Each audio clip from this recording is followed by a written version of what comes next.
I never imagined a single joke could change everything. That night, the apartment felt unnaturally quiet, as if the world itself had slowed down just enough for me to forget how fragile our little bubble had always been. I was sitting across from him, a glass of red wine trembling in my hand.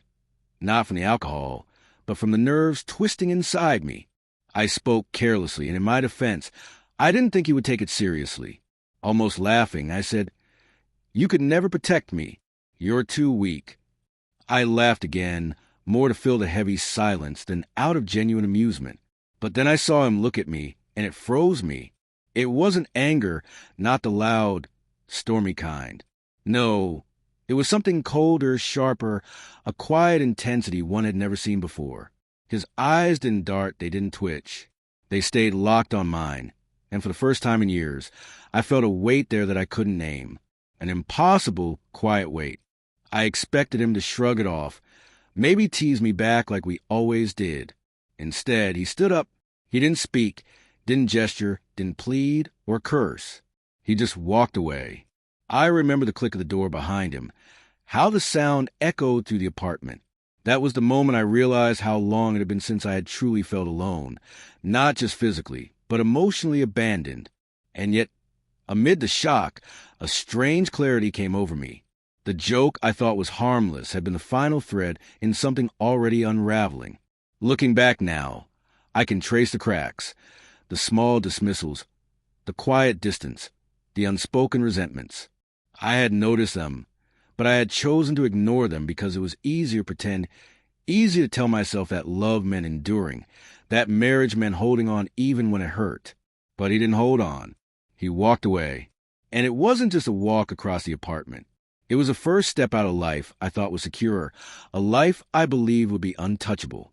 I sat there for hours staring at the empty space he had left behind. The room felt heavy with all the things we hadn't said, all the conversations we avoided because they were too painful, too revealing. I realized then that protection isn't just about standing up to someone physically. It's emotional, too. It's a promise that no matter what happens, you won't abandon the person who trusts you most. And he had left. What haunts me most isn't just that he left, but how effortlessly he did it. No hesitation, no second glance. Just a quiet motion, a decision, and my world shifted on its axis. I replayed the moments leading up to it over and over. The way I joked about his weakness, how casually I tossed the words into the air. Did I really think they were harmless? Or was there a part of me that needed to test him, to see if he would rise to the challenge, if he would fight for us? I think it was both. I wanted to provoke him, to see strength. But deep down, I also wanted to see if he cared enough to stay, even when insulted. I understand now that love isn't measured in grand gestures or heroic acts. It's in the quiet, consistent choices to stand by someone, even when it's uncomfortable, even when they push you away. And he chose not to. As the hours turned to night, I felt a mixture of fear and awe. Fear, because my life had changed in a single moment. The foundation I trusted crumbling under the weight of one careless joke. Awe, because I realized people reveal themselves in ways that are impossible to ignore. The man I thought I knew, the husband I believed I could rely on, had drawn a line I had crossed without seeing it. By the time the city outside my window fell asleep, I understood something I had never admitted to myself. Marriage isn't a shield. No one is obligated to stay if they feel betrayed. Even if the betrayal is just words, protection isn't automatic. Strength isn't only muscle or willpower. It's commitment. It's endurance. It's having the courage to stay when every instinct tells you to run. And he ran. I stared at the wine glass, the liquid glimmering in the dim light, and realized I had laughed too soon, spoken too carelessly.